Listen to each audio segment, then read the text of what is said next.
They say it's a big rich town. I just come from the poorest part. Bright light, city life, I got. So Power finally came back. Power episode 6, 111, still Dre. Now, when I first streamed it at 12, because I'm a junkie, man, I fucking couldn't wait. I guess it was too many people streaming on the app at one time, so it was kind of frozen for like 3 minutes, and then the episode was titled Still Dre, and I'm like, hold up, they already had an episode called Still Dre. So our first 5 minutes, I'm like, what the fuck, is this a rerun? But basically, they went back in time to the last episode, and they go back and revisit certain scenes to tie it all in, which is genius, because they had a 2-month break. So you're seeing Dre's point of view on the day that Ghost was shot. So one of the opening scenes where with Dre's at the warehouse with his crew, and one of his homeboys comes home from jail.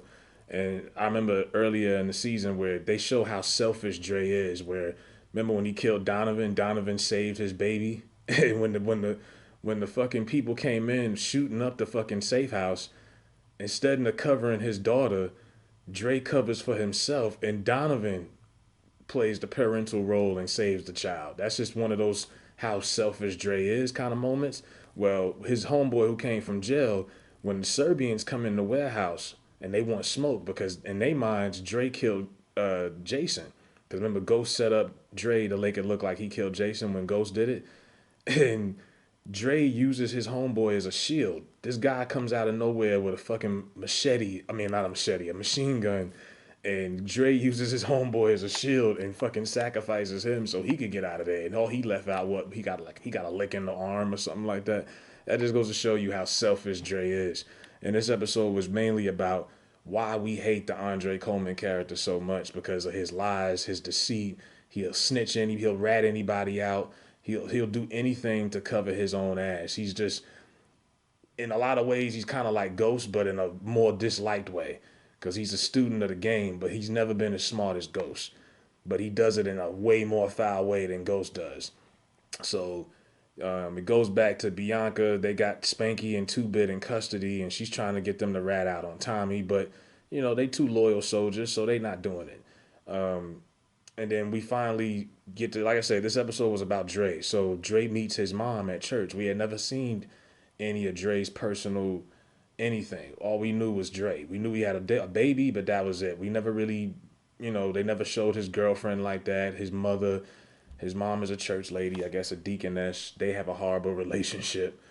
They haven't spoken to each other in years, and he's desperate to get out of New York City. So he's asking his mother for money because I guess mama got the bag.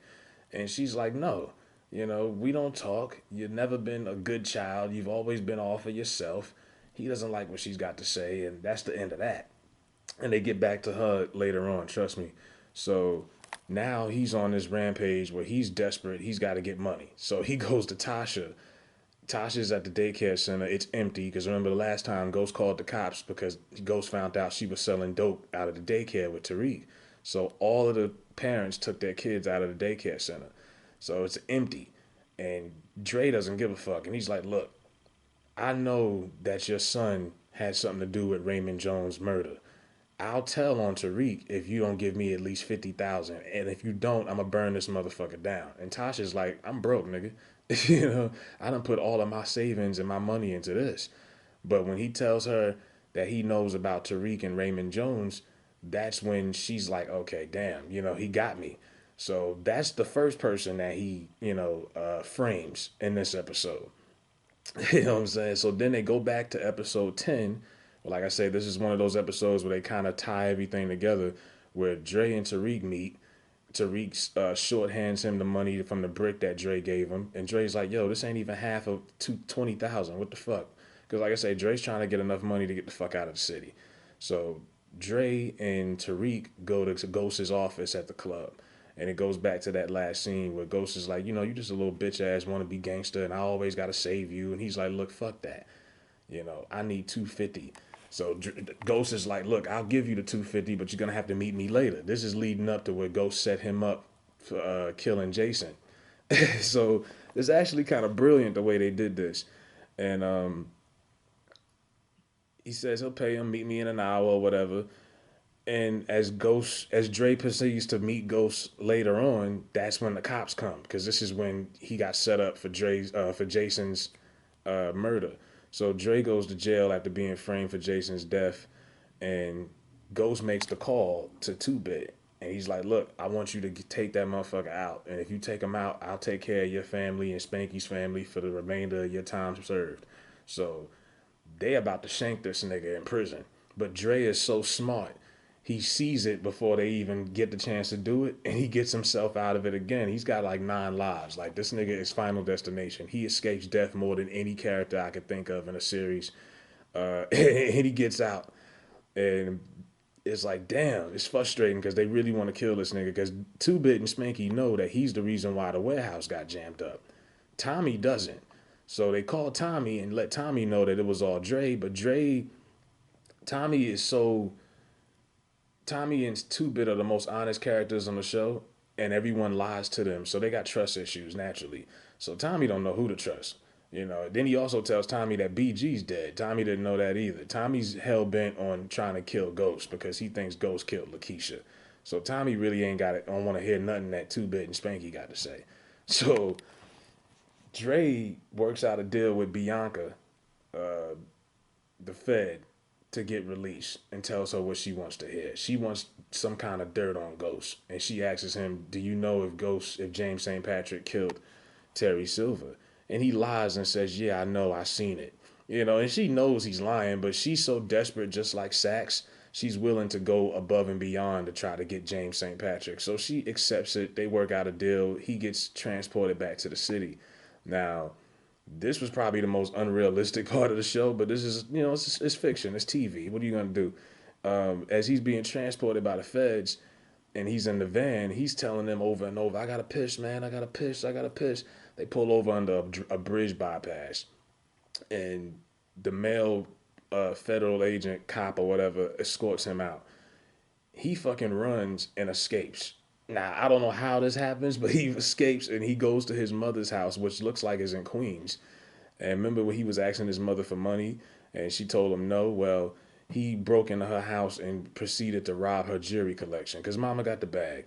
But mama, deaconess and all, church lady and all, she was ready. She came up to the closet with the revolver and was ready to put a bullet in his ass. And they have this great dialogue where he's like, "You always called me a demon and I was evil and I wasn't good enough." And he proceeds to quote a Bible scripture, and it's real deep. It's like, damn, I never had that kind of dysfunctional relationship with my mother, but for someone who did, that probably hit home.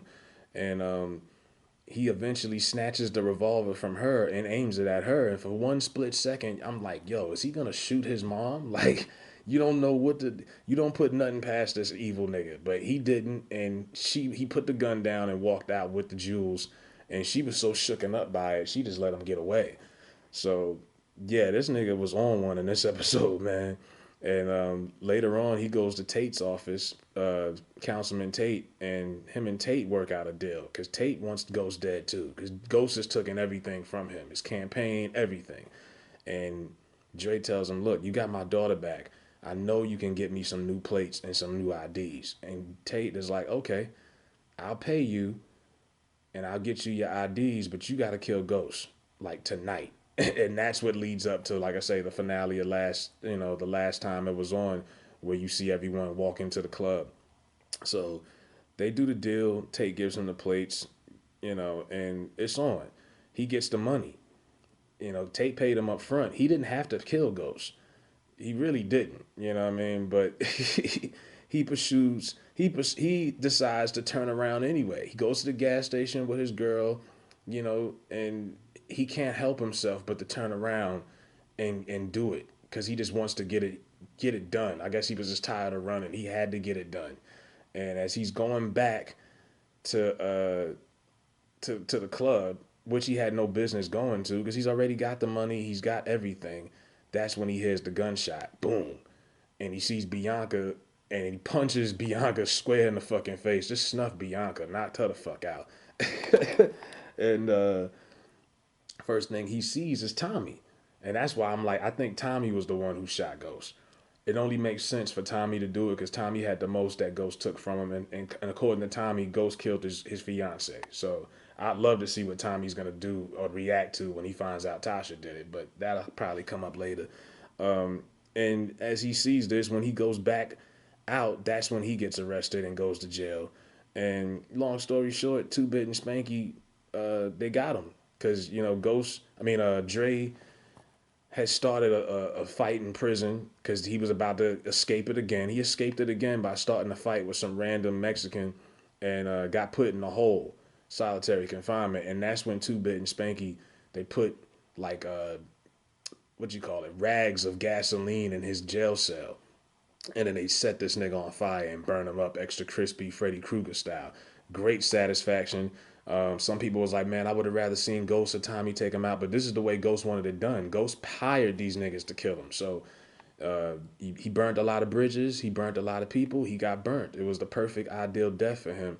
And after that, Spanky snitches and gets out. And Two Bit is in there by himself.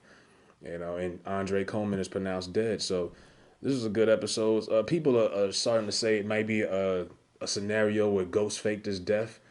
I could see that being possible because Ghost is a wickedly brilliant character. I could see Ghost because Ghost has too many enemies that he can take on at once. He can't take on all of these people at once. Maybe he did frame his death, but they did declare that he was dead in this episode. But I don't think we've seen the last of Ghost. I don't think it's just going to be recaps of the last few episodes. So, yeah, this was a fire episode, man.